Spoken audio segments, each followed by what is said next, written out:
And it's like, you name it, you check it off the list, and it's all going sideways. Yeah. Hey, well, that's what's happening. It's going sideways. We got 3 hot spots right now, and there's actually a lot more than that you never even hear about. But just the 3 we're hearing about: Syria, Afghanistan, North Korea. What's going to happen here?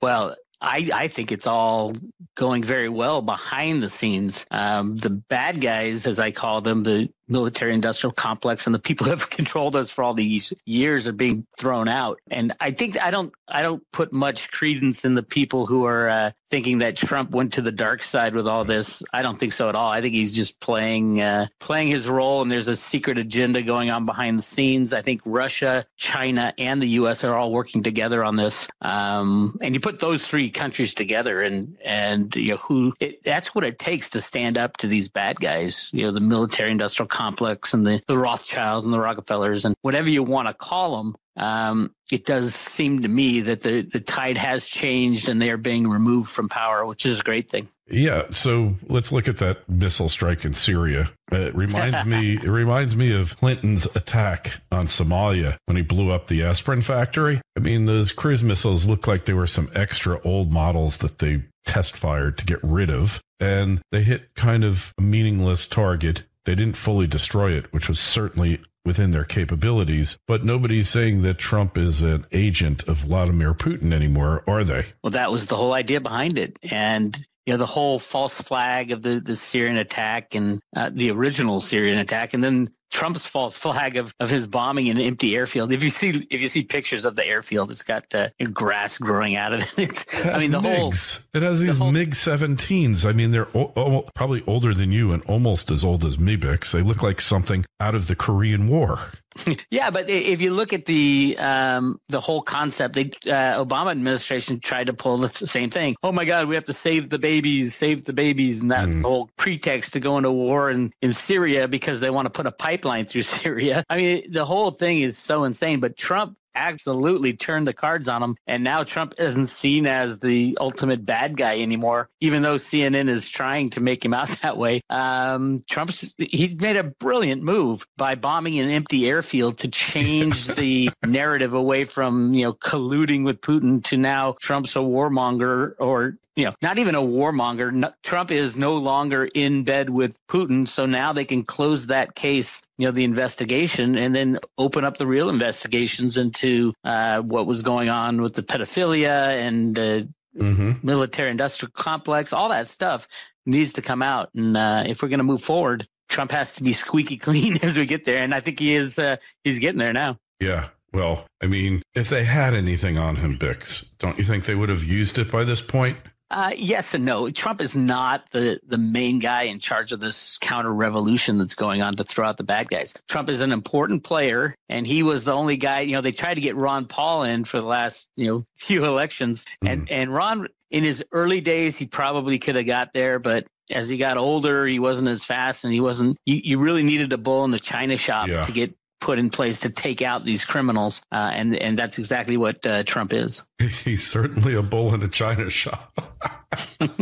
I love it. It's great. As long as you know behind the scenes that this battle is pretty much already won by the good guys, and now it's all about taking out the few remaining strongholds. The European Union is still controlled by the bad guys, and that'll be gone with the implosion of the banking system over there, and the derivatives are just off the charts in Europe. Blow away anything that the U.S. is saying we have problems with because of the lack of regulation they had, and now they're getting stricter regulations. So Deutsche Bank is once again falling. I think that stocks dropped like 30% in the last 2 months. So yeah, keep an eye on Deutsche Bank once again. They were kind of bailed out by the Chinese at the end of the third quarter last year when their stock dropped below $10 because it would have triggered a lot of these cocoa bonds meltdowns. Yep. Well, yeah, the cocoa bonds are the big ones because cocoa bonds haven't been triggered yet. It's convertible collateral bonds that get changed into common stock. Basically, your bond turns into common stock in line and dilutes the common stock stock base of the company. Crazy invention, cocoa bonds. But they did it to rig, financial engineering is what they called it in Europe. Oh, yeah. Well, these engineers should go back to school because obviously they never stayed long enough to get a degree. Well, it's not like they teach you this kind of stuff in school. School, skull and bones school, right? Yeah, how to rig the system to get around any rules that are put down by government, basically, is what they teach them. Mm-hmm. Yeah, I mean, right. I mean, that's there's a certain portion that are trained to be going into this stuff. And that's actually I think it's even a major in certain business schools, financial engineering. You think about it, you're like, what? How to rig the markets with computers. How's that?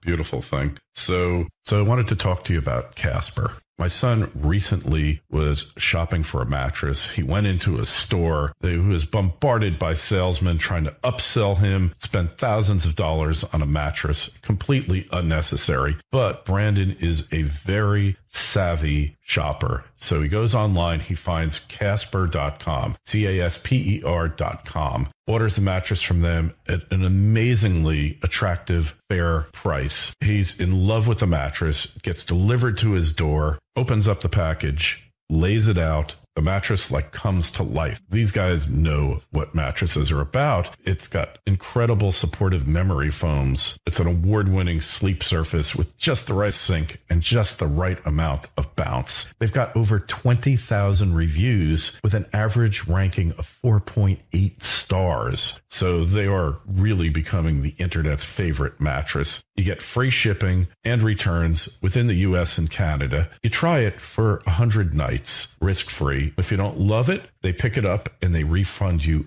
everything. Designed, developed, and assembled in the United States. And you can save $50. You just go over to Casper, CASPER.com/FSN, put in the promo code FSN, you save $50. It's really an amazing company. They've put together an amazing product. They've simplified buying a mattress. You don't have to go into a store any longer and get swarmed by these commissioned salesmen who want to sell you the most expensive mattress around without respect to what your needs are, both financially and as far as the sleep surface is concerned. So just go over to Casper, CASPER.com/FSN, order one today and save.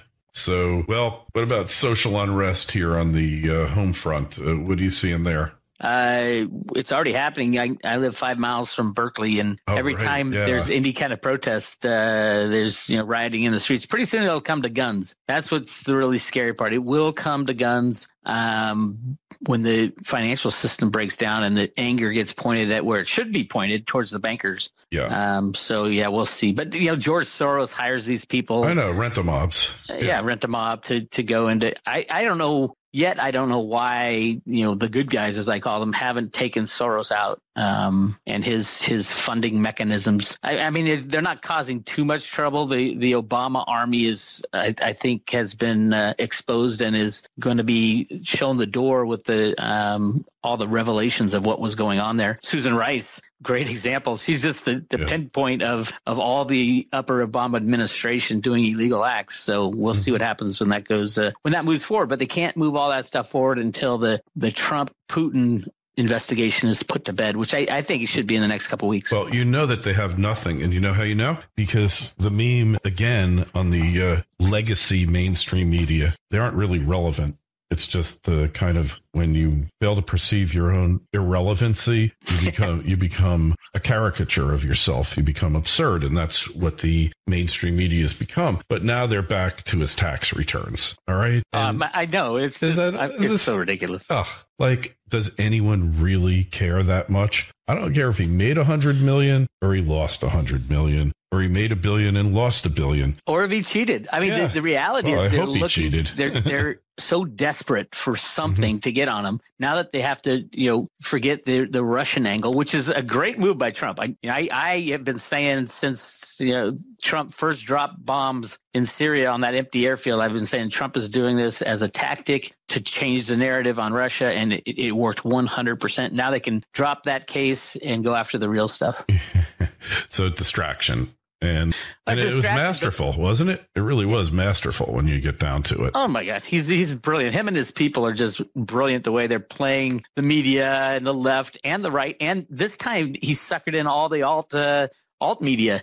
I mean, everybody's saying, even Alex Jones, what is Trump doing? Oh my God. I mean, but you had to sucker everybody in. Everybody had to be, in belief that Trump has been compromised for this plan to work, and it worked like a charm. Yeah. I mean, and like we said, nobody is saying he's Putin's bitch anymore. It's exactly. Now they're saying, oh my God, Trump's going to go to nuclear war and Russia's going to get involved and China's going to get involved, North Korea. No, it's not going to happen. Russia, China, and the United States, the good guys within all those countries are working together. And you get those three countries working together to take out the bad guys. That's the only way to take these guys out. And they're doing it piece by piece. Yeah, piece by piece. And so they've allowed the price of gold to go up a little bit. I wouldn't even look at the price of gold and silver. Remember, those are prices set on the COMEX and the LBMA. Those are the only two markets, and neither of them are physical markets. Both of them are derivatives. Yes. And you can tell by the volumes. The volumes on the COMEX are over 100 billion ounces of silver last year were traded, which is insane. There hasn't even been 100 billion ounces ever mined in the history of humanity. And then in London, which is supposed to be, the LBMA is supposed to be a physical market. Last year, they had gross transfers of over 130 billion ounces, which is even more insane. Yeah, so neither of them are real physical markets. So you got to ask yourself, well, where is the price of silver determined? If we're not going to use the COMEX and the LBMA, both electronic markets, where are we going to find the price of silver when the system falls apart? That is a great question. And obviously it's going to be set someplace, isn't it? Well, I would think at the beginning when the chaos is hitting it'd be an education of people on why silver and gold are important when they lose their checking account, savings account, 401k, and all that in the derivative meltdown. Mm-hmm. So I don't see silver and gold prices like automatically being the highlight. I think the markets will shut down with the crash of the banks, and then they got to start up something new. There'll be a lot of suggestions put forward as to what the new monetary system will be. Ultimately, they'll all fail if somebody has to decide. So in the United States, we have gold and silver the legal definition of a dollar is a certain amount of silver. Right.